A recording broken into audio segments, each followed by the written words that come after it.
দেশপ্রেম আর ঘৃণা আশ্চর্যজনকভাবে পাশাপাশি অবস্থান করছে, কিংবা কেউ এই দেশপ্রেমের মানে ঘৃণার মধ্যেই খুঁজে পাচ্ছে। অন্তত তাদের আচার আচরণ দেখে তেমনটাই মনে হচ্ছে বারবার। তা না হলে এত ঘৃণা, এত বিদ্বেষ আসছে কোথা থেকে? ভেবে দেখুন, আমাদের সেনাবাহিনীর অন্যতম প্রধান ব্যক্তিত্ব কর্নেল সোফিয়া কুরেশি, গত এক সপ্তাহ ধরে তার নাম আলোচিত হচ্ছে। যেভাবে সাংবাদিক সম্মেলন করেছেন, যেভাবে পরিমিতি বোধ এবং যেভাবে বারবার সতর্ক করে দিয়েছেন আমাদের মিডিয়াকে যে যথার্থ খবর, ঠিকঠাক খবর পরিবেশন করতে হবে, সেই সোফিয়া কুরেশি তাকেও শেষ পর্যন্ত শুনতে হলো যে তিনি আসলে সন্ত্রাসবাদীদের বোন। কেন এরকম কথা বলা হলো তাকে? কারণ বিশেষ একটি ধর্ম পরিচয় আছে তার। সেই সূত্রেই তাকে বলা হলো যে আমাদের দেশের প্রধানমন্ত্রী যারা সন্ত্রাসবাদী তাদের নিকেশ করবার জন্য তাদেরই বোনকে ব্যবহার করেছে। কি চমৎকার বুদ্ধি না? কি চমৎকার বোধ না?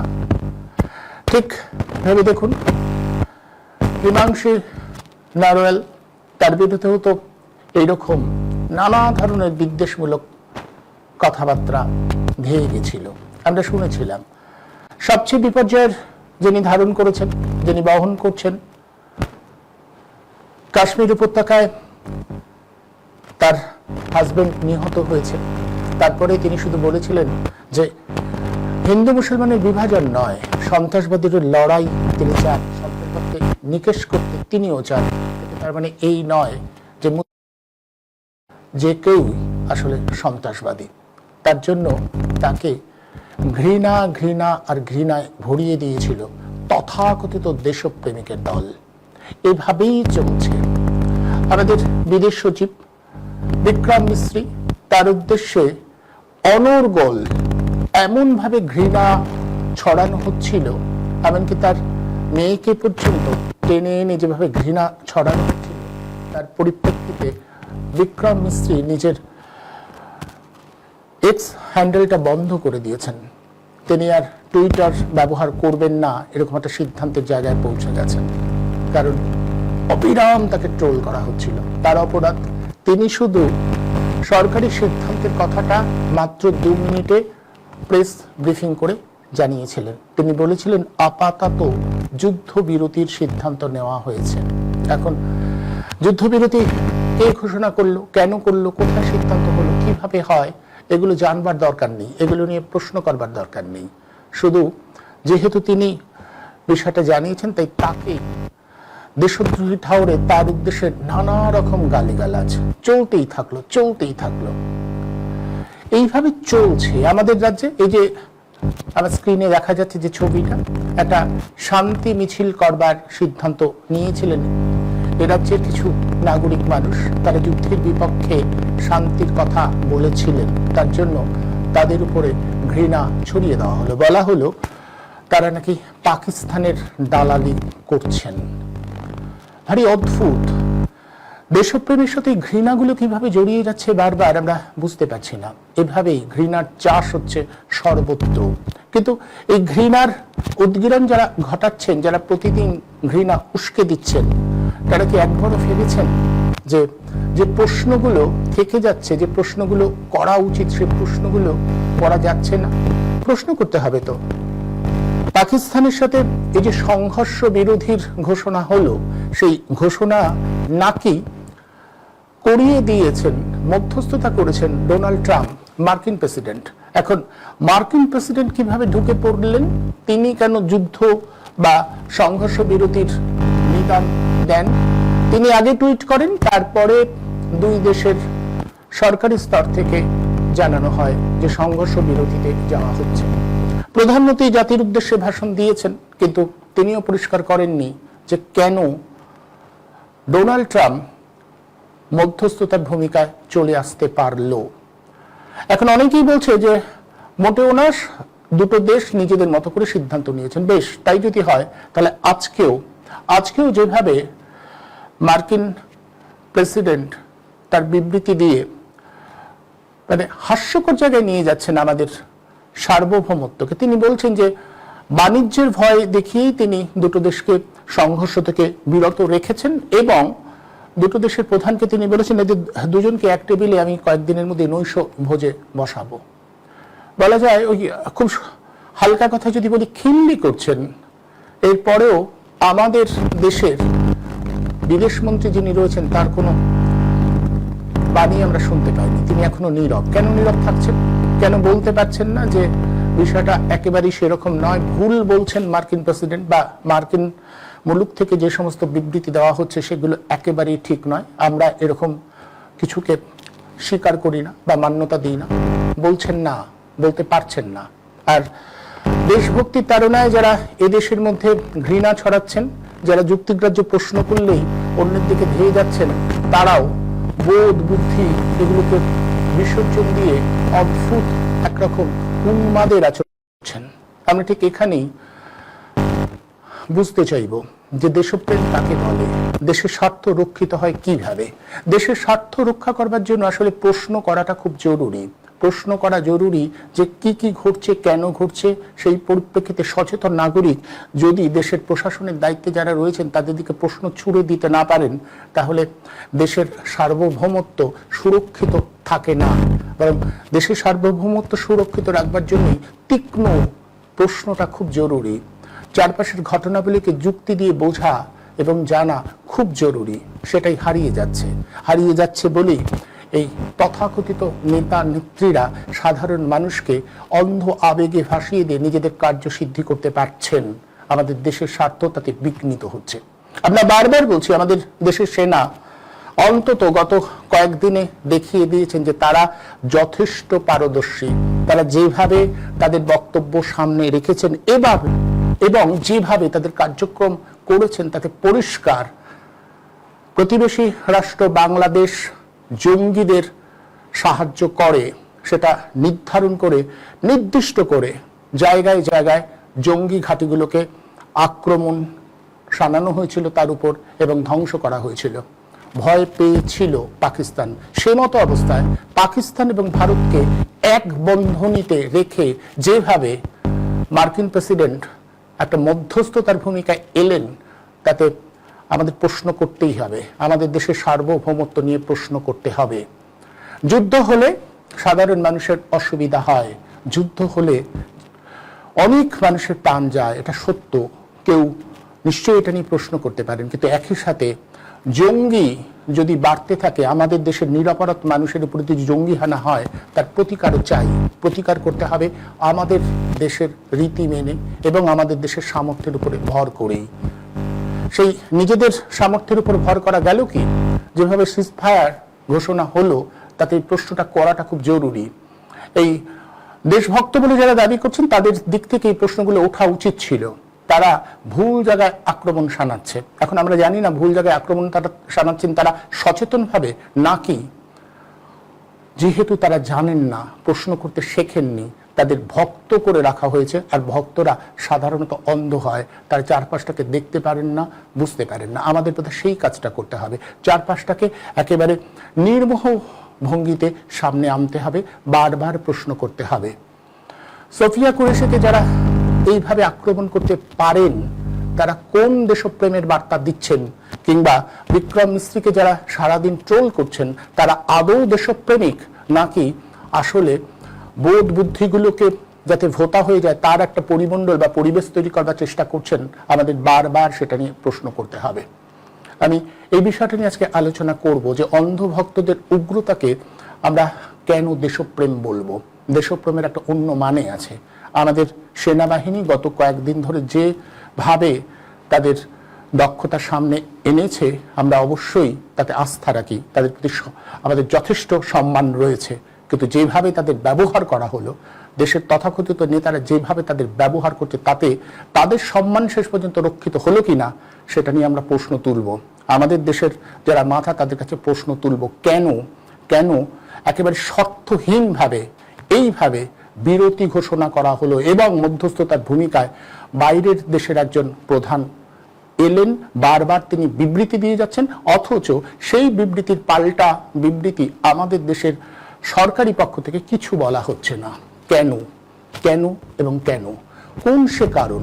ইতিমধ্যেই মার্কিন আমূলক থেকে জানিয়ে দেওয়া হয়েছে ব্যবসার ভয় দেখানো হয়েছে। ওখানে নাকি ব্যবসা করতে হলে মার্কিন প্রেসিডেন্ট যা বলছে সেটা মেনে নিতে হবে এবং তার ইঙ্গিত সেটা মেনে নিয়েই সংঘর্ষ বিরতিতে রাজি হয়েছে ভারত এবং পাকিস্তান।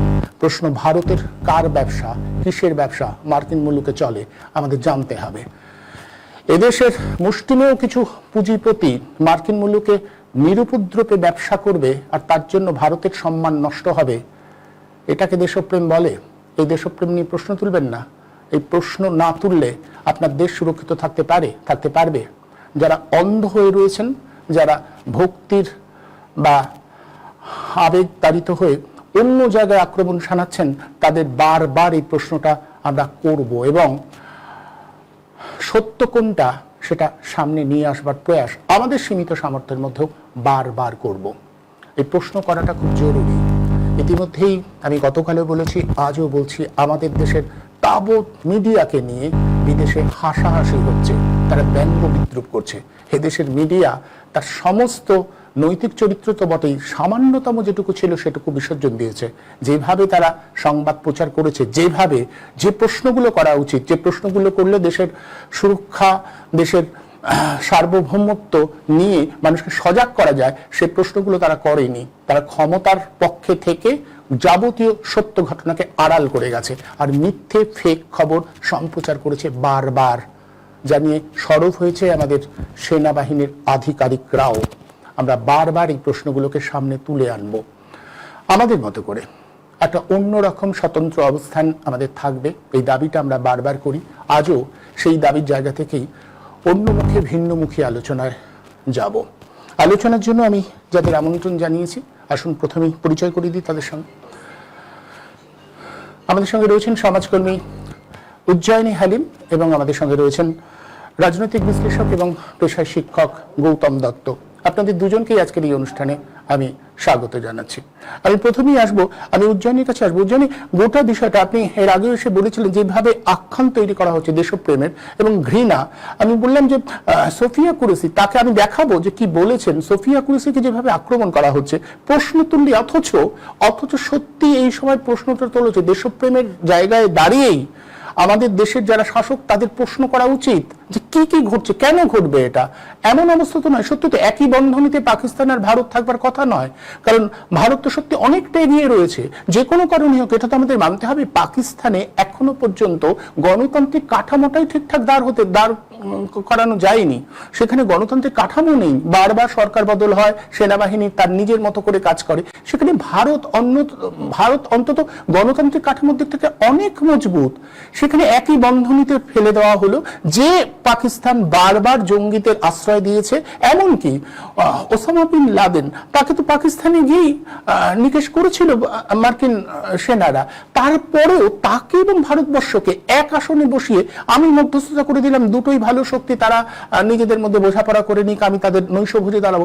আমি যেটা বললাম যে আসলে তো ভারতকে নিয়ে খিল্লি করছেন, এটা নিয়েই তো দেশভক্তদের প্রশ্ন করা উচিত ছিল, অথচ আক্রমণ শানানো হচ্ছে অন্য জায়গায়। দেশপ্রেমের অভিমুখটা কিভাবে যেন ঘুরে যাচ্ছে। দেখুন, যেটা আজকে আলোচনা করছেন গুরুত্বপূর্ণ বিষয়। প্রথমত, একটি অত্যন্ত নক্কারজনক আমাদের সন্ত্রাসী হামলা পেহেলগামে হলো, তার পরিপ্রেক্ষিতে অপারেশন সিঁদুর, যেটা আমাদের ভারতীয় সেনাবাহিনী শুরু করেছিল, এবং আমরা পরপর সেই সেনাবাহিনীর অপারেশন সিঁদুর চলাকালীনও আমরা মেইন স্ট্রিম মিডিয়ার যে ভূমিকা দেখেছি, সেটা আপনি বললেন, ওটা নিয়ে যত কম বলা যায় তত ভালো। আমরা মূলত সেনাবাহিনী যে প্রেস ব্রিফ গুলো করছিলেন, সেখানে একদিকে উইং কমান্ডার ভূমিকা সিংকে বসে এবং অন্যদিকে কর্নেল সোফিয়া কুরেশি ছিলেন এবং আমাদের বিক্রম মিস্ত্রি ছিলেন, যিনি সরকারের পক্ষ থেকে। তো এই প্রেস ব্রিফ গুলোই সাধারণ মানুষ ফলো করছিল এবং তারা সেই খবরগুলোকেই সত্যিকারের খবর হিসেবে আমরা গ্রহণ করতে পারছিলাম, কারণ বিশ্বাসযোগ্যতা ছিল।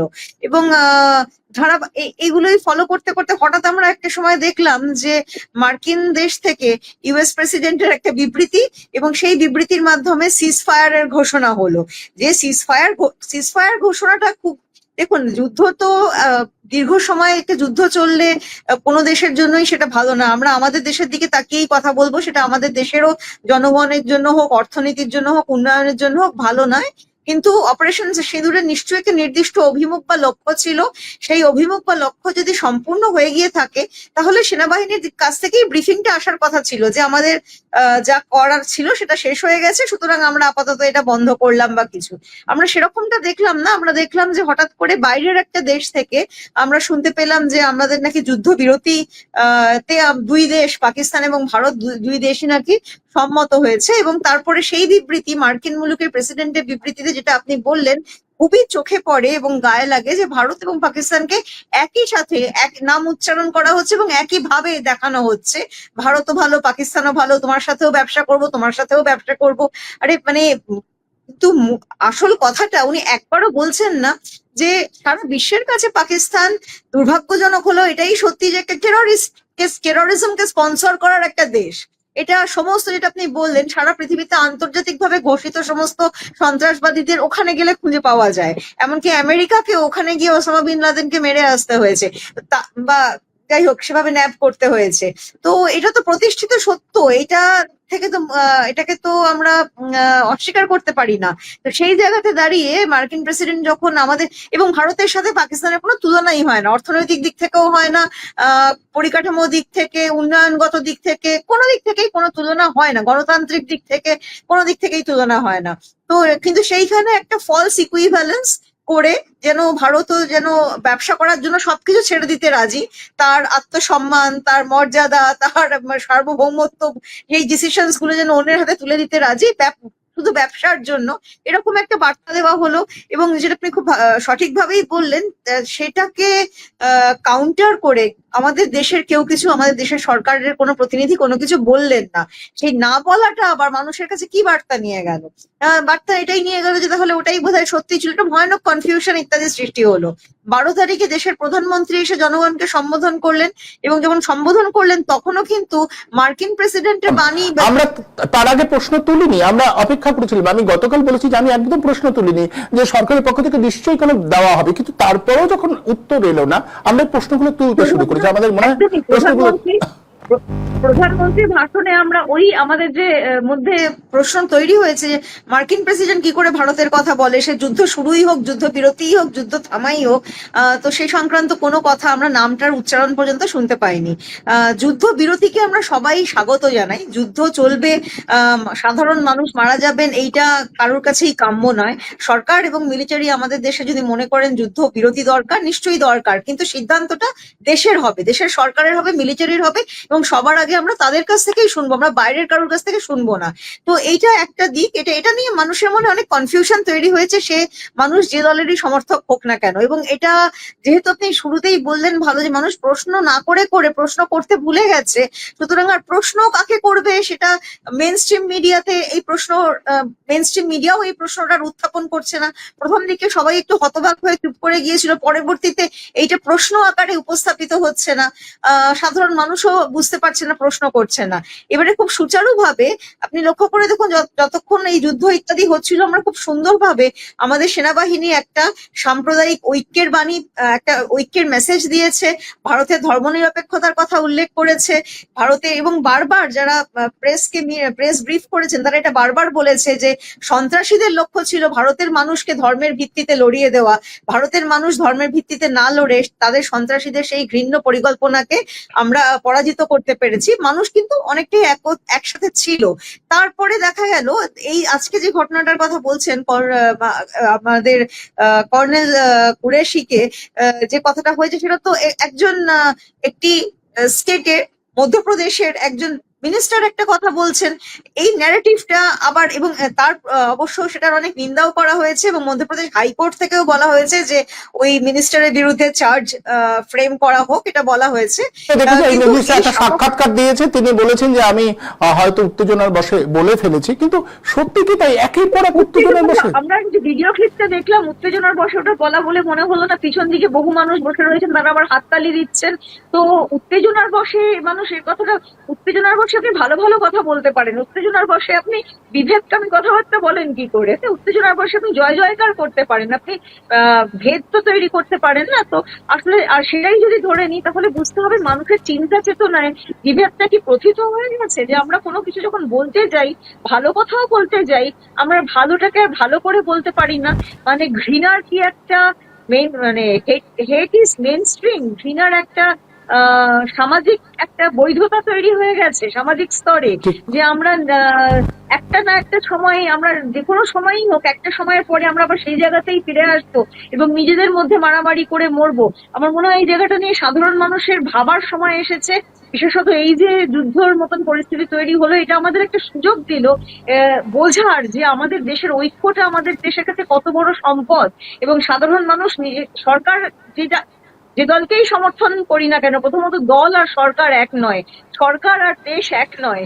এবং দেশভক্তি মানে নিজেদের মধ্যে মারামারি করে একে অপরকে গালাগাল করা নয়, একসাথে একজোট হয়ে দেশের স্বার্থ রক্ষা করা, এবং দেশের স্বার্থ রক্ষা করতে সরকারকে প্রশ্ন করাটা দেশদ্রোহিতা নয়। এই বিষয়গুলো এখন সাধারণ মানুষের কাছে বারবার আসা দরকার। কিছু মানুষ বুঝছেন, কিন্তু আরো বেশি মানুষের কাছে বোঝাতে গেলে তো সংবাদ মাধ্যমের একটা বড় ভূমিকা আছে, রাজনৈতিক দলগুলোর একটা বড় ভূমিকা রয়েছে। সেইটা হয়তো সেই জায়গাতে আমরা অনেক ভ্যাকিউম দেখছি।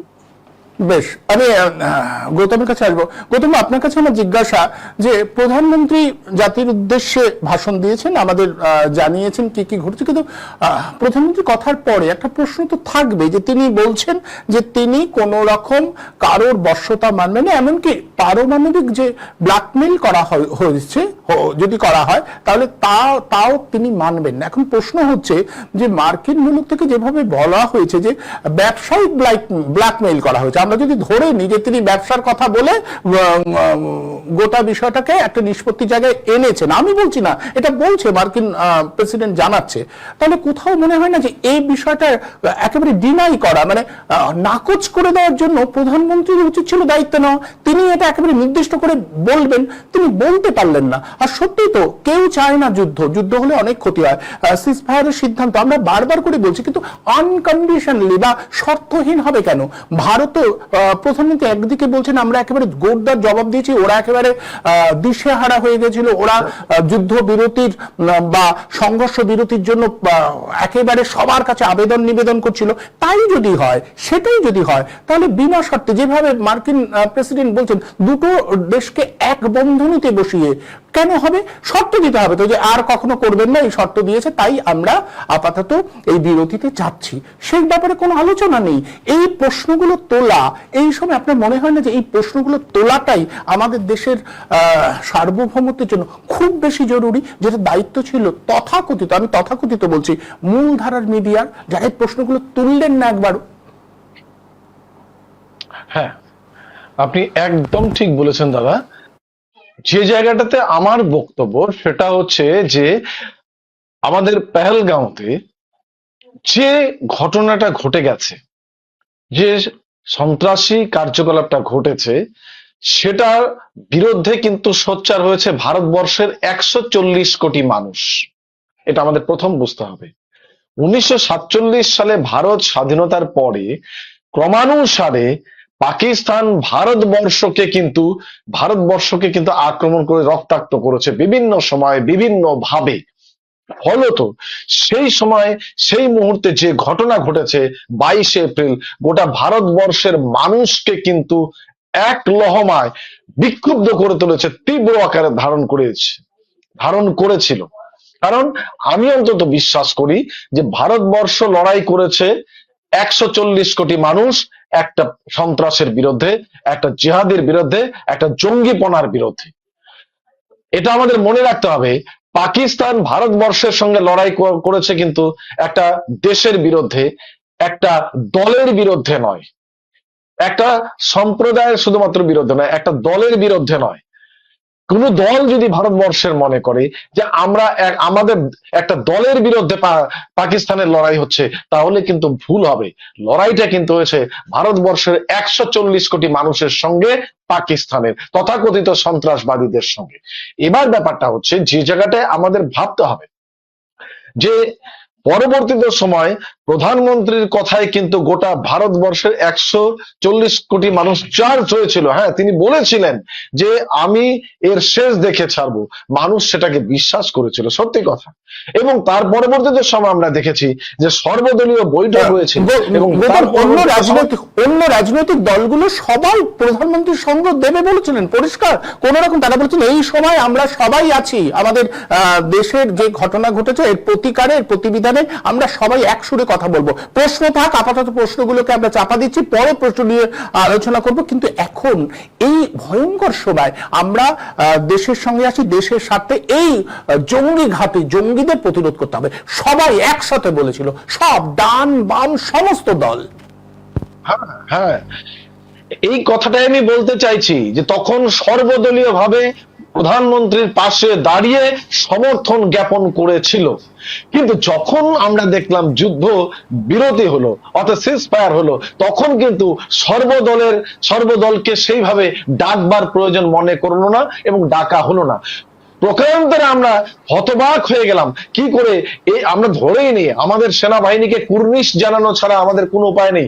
সেনাবাহিনী যেমন যখন অমিত বিক্রমে যুদ্ধ করে একের পর আমরা ধরে নিলাম, মিডিয়াতে দেখানো হচ্ছিল একের পর এক বেস, কি বলে, এয়ার বেস গুলোকে ধ্বংস করছে, সেই সময় কি এমন প্রয়োজন হয়ে পড়লো যে আমাদের যুদ্ধ বিরতিতে সম্মতি প্রকাশ করতে হলো। সম্মতি আমরা প্রকাশ করলাম, তারপরে দেখলাম যে সেই সম্মতি সিজফায়ার হবে তার ঘোষণাটা করছে কে? আমাদের সঙ্গে যাদের কোনো তৃতীয় একটি পক্ষ। কারণ আমরা জানি পাকিস্তানকে নিয়ে আমরা কখনোই তৃতীয় পক্ষের সঙ্গে আলোচনা করব না, অথচ তৃতীয় পক্ষ এই আলোচনায় অংশগ্রহণ করলো এবং তৃতীয় পক্ষ সেই মতামত প্রকাশ করলো এবং সে জানিয়ে দিল যে আমি সেই যুদ্ধবিরতির মূল নায়ক। আমরা যাকে পাগলা দাসু বলে চিনি, আমরা যাকে পাগলা দাসু হিসেবে চিহ্নিত করতে হলে ভালো হয়, তিনি নাকি আমাদের দেশের এবং পাকিস্তানের মধ্যস্থকারী হিসেবে চিহ্নিত হচ্ছেন এবং ক্রমানুসারে একের পর এক বক্তব্য রেখে যাচ্ছেন। তখন আমরা সকলেই, গোটা ভারতবর্ষের মানুষ, গোটা ভারতবাসীরা আশা করেছিলাম যে সেই সময় দেশের প্রধানমন্ত্রী একদম স্টেটমেন্ট দিবেন যে না, ভারত কারো কথাতে দাঁড়ায়নি, ভারত নিজের মতো করে সিজফায়ার করেছে। স্টেটমেন্ট দিলেন না এবং ভারতবর্ষ তার 2 ঘন্টা পরে জানালেন। অর্থাৎ আমরা কি বুঝলাম? আমরা দেখলাম যেটা চেয়েছিল ভারতবর্ষ জেতার পজিশনে এই কথাটাকে, আর তাকে আমরা, যে দেশটার নাম বারবার উচ্চারিত হচ্ছে না, তাকে আমরা বিশ্বাস করব কেন? আমরা 1971 সালের ইতিহাসের প্রেক্ষাপট জানি, যে সময় সে আমাদের বড় শত্রুর পাশে গিয়ে দাঁড়িয়েছিল। আমরা দেখেছি কার্গিলের যুদ্ধে যখন ভারত জয়লাভ করতে যাচ্ছে, তখন সে মধ্যস্থতার ভূমিকা আছে, মুখোশের অন্তরালে থেকে সে আমাদের মধ্যস্থ করবার জন্য এগিয়ে এসেছিল। আজকে 2025 সালে যখন আমরা অলরেডি অনেকটা অ্যাডভান্টেজ জায়গায় দাঁড়িয়ে আছে সেনাবাহিনীর দৌলতে, আজকের 21 শতাব্দীতে সেনাবাহিনীর দৌলতে আমরা দাঁড়িয়ে আছি, তখনও ঠিক মধ্যস্থ ভূমিকা নিয়ে থামিয়ে দিচ্ছেন। এবং শুধু তাই না, সেখানে দাঁড়িয়ে তিনি ট্রেডের কথা বলছেন, ট্রেড, বাণিজ্যিক কথা বলছেন, তিনি 2 পক্ষকে নিয়ে একখানে বসবার কথা বলছেন। 2 পক্ষের সমস্যা, ভারতের সমস্যা পাকিস্তানকে নিয়ে নয়, ভারতবর্ষের সমস্যা পাকিস্তানকে নিয়ে নয়, পাকিস্তানের জঙ্গিবাদ কার্যকলাপকে নিয়ে। সেই বিষয়ে তো তিনি একটা কথা বলেননি। তৃতীয় পক্ষের যিনি বসে আছেন, তিনি বলুন যে পাকিস্তান তার জঙ্গি কার্যকলাপ বন্ধ করুক, তাহলে পরে ভারতবর্ষের মতো সনাতনে বিশ্বাসী, ভারতবর্ষের মানুষ সর্বধর্ম সমন্বয়ে বিশ্বাসী সেই মানুষগুলো, তাদের বসতে 1 মুহূর্ত সময় লাগবে না। তুমি তোমার জঙ্গিবাদকে বন্ধ করো। তুমি কেন পাকিস্তানকে টেরোরিস্ট দেশ হিসেবে চিহ্নিত করছো না? কেন তুমি 2 দিন আগে IMF এর কাছে টাকা দিয়ে তাদেরকে খুলিয়ে ভাবিয়ে দিলে? অর্থাৎ যুদ্ধ বিরতির পরে যাতে সেই অর্থ তাদের কাছ থেকে অর্থ কিনতে পারে তার প্রেক্ষাপট তৈরি করবার দেওয়ার চেষ্টা করছেন। ওনাকে কি আগামী দিনে শান্তি নোবেল পুরস্কার পাবেন বলে ভাবছেন উনি? ভারতবর্ষ যদি সেই জায়গায় থাকে, ভারতবর্ষের মানুষ কিন্তু সেটা মেনে নেবে না। ভারতবর্ষের মানুষ প্রাচীন সর্বধর্ম সমন্বয়ের কথা বলে। আমি সেদিনও বলেছিলাম, কি বলেছে অনুপন্দা, আমি সেকুলার শব্দটার প্রতিলিপি আমি জানি না। আমি জানি সেকুলার শব্দ হচ্ছে সর্বধর্ম সমন্বয়ের একটা পরিপূরক চেহারা, যেখানে আমরা সবাই মিলে আছি, আমরা প্রত্যেকের তরে, অর্থাৎ ভারতবর্ষের 140 কোটি মানুষের সঙ্গে আজকে সন্ত্রাসের বিরুদ্ধে লড়াই হয়েছে, জিহাদের বিরুদ্ধে লড়াই হয়েছে, সন্ত্রাসবাদের বিরুদ্ধে লড়াই হচ্ছে। আজকে সন্ত্রাসবাদীদের কাছে আতঙ্ক হচ্ছে ভারত, অর্থাৎ ভারতবর্ষের সেনাবাহিনী যে লড়াই করেছে সন্ত্রাসবাদীর কাছে, সন্ত্রাসের কাছে আতঙ্ক হচ্ছে ভারত। কারণ ভারত কোনো অর্থে পৃথিবীর কোনো প্রান্তে সন্ত্রাসবাদকে সমর্থন করে না। আমরা এটা জানি যে কনভেনশনাল ওয়ার চলা উচিত নয়, এটা আমরা জানি। কারণ কোথাও কনভেনশনাল ওয়ারে, দীর্ঘমেয়াদী ওয়ারে প্রত্যেকেই ক্ষতিগ্রস্ত হয়। তার মধ্যে পাকিস্তানের মতো একটা দুর্ভিক্ষ পীড়িত দেশের অবস্থা আরো করুণ পরিণত হবে বারবার করে। আর আমরা যারা নিজেদেরকে উগ্র জাতীয়তাবাদী মনে করছি, তারা একটা মুহূর্ত সময় নিলাম না এই সাফিয়া কুরেশির মতো মানুষকে, এই ম্যাডামকে ট্রোল করতে। আমরা এক মুহূর্ত সময় নিলাম, যার এক্স হ্যান্ডেল পর্যন্ত বন্ধ করে দিতে বাধ্য হলো। আমরা বিক্রম মিশ্রের তাকে ট্রোল করতে 1 মিনিট সময় নিলাম না, সে শেষ পর্যন্ত তার এক্স হ্যান্ডেল মানে বন্ধ করে দিতে বাধ্য হলো। তার মানেটা কি? এটা কোন ধরনের জাতীয়তাবাদ? এটা কোন ধরনের জাতীয়তাবাদ আমি অন্তত জানি না। আমার বক্তব্য হচ্ছে লড়াই নিশ্চয়ই থাকবে জিহাদের। এই সময় প্রশ্নগুলো যদি উঠতো, মানে আমি যদি সত্যি জাতীয়তাবাদী, আমি যদি দেশের পক্ষে হই, এই প্রশ্নগুলোই তো করা উচিত যে কেন আমাদের দেশের মধ্যে একজন তৃতীয় পক্ষ ঢুকে পড়বে, কেন এভাবে আমরা বাণিজ্যকে অস্ত্র হিসেবে ব্যবহার করে তিনি যুদ্ধ থামিয়ে দিতে পারেন। তাহলে সত্যি কি আমার দেশ সার্বভৌম দেশ? এই প্রশ্নগুলি তো সবার আগে উঠবে। এবং কোথায় গেলেন আমাদের বিদেশ মন্ত্রী এস জয়শঙ্কর? তার তো কোনো বিবৃতি খুঁজে পাওয়া যাচ্ছে না, তার কোনো ভূমিকা পাওয়া যাচ্ছে না। কোথায় তিনি? কেন এই মুহূর্তে সর্বদলীয় বৈঠক হবে না? কেন সংসদীয় বৈঠক ডেকে গোটা বিষয়টা পরিষ্কার করা হবে না? এত দ্বন্দ্ব তৈরি হচ্ছে, এত ধোঁয়াশা তৈরি হচ্ছে, উত্তর খুঁজে পাওয়া যাচ্ছে না। আমাদের দেশ স্বাধীন হয়েছে, আমাদের দেশ স্বাধীন হয়েছে, স্বাধীনতা সংগ্রামের ইতিহাসটাকে ভালো করে জানতে হবে। আসলে আমাদের দেশে স্বাধীনতা সংগ্রামের ইতিহাস যত বেশি করে জানানো যাবে, তত বেশি করে আমরা অনেক বেশি ঐক্যবদ্ধ হতে পারবো। তাই স্বাধীনতা সংগ্রামের ইতিহাস পড়তে হবে। আমরা যেমন মাতঙ্গিনী হাজরাকে পড়বো, আমরা তেমনি হযরত বেগম মহলের ইতিহাসও পড়বো। আমরা যেমন মীর নিসার আলীর ইতিহাস পড়বো, আমরা বাপুজির ইতিহাস পড়বো। এটা আমাদের জানতে হবে, এটা আমাদের বুঝতে হবে। এই বোঝার জায়গাটাতে যেন আমাদের কোনো ফারাক না থাকে। যেভাবে বাংলাদেশের মাটিতেও আজকে এই ৭১-এর স্বাধীনতা সংগ্রামের ইতিহাস না পড়ানোর জন্য আজকে এই পরিস্থিতি রয়েছে। আমরা চাই না আমাদের দেশ সেই জায়গায় যাক। আমরা চাই আমাদের দেশ স্বাধীনতা সংগ্রামের ইতিহাস যত বেশি ভালো করে পড়ানো হবে, তত বেশি আমাদের জাতীয় ঐক্যের চেহারা অত বেশি অটুট থাকবে। আজকে তৃতীয় পক্ষ হিসেবে তিনি কি বললেন, তাতে করে আমাদের দেশ চলবে না। আমাদের সেনাবাহিনীরা, আমাদের সৈনিকরা যে লড়াই করছে যুদ্ধক্ষেত্রে, তাদেরকে প্রথম এবং শেষ এবং মধ্যে সর্বত্র কুর্নিশ জানানো ছাড়া আমাদের আর কোনো রাস্তা নেই। আমরা তাদেরকে কুর্নিশ করছি। আমরা বলবো জাতীয় ঐক্য, সৌভ্রাতৃত্ব এবং জাতীয় সংহতির মধ্য দিয়ে ভারতবর্ষকে এগিয়ে নিয়ে যাওয়ার কথা বলতে হবে। ফেক ভিডিও কোনোভাবেই চালানো যাবে না। সামরিক বিভাগ থেকে, ভারত সরকারের পক্ষ থেকে যে প্রেস কনফারেন্স করবে, সেটাই যেন আমাদের দূরদর্শনের পর্দায়, আমাদের স্যাটেলাইট চ্যানেলগুলোর মাধ্যমে প্রকাশিত হয়, এটা জানতে চাই।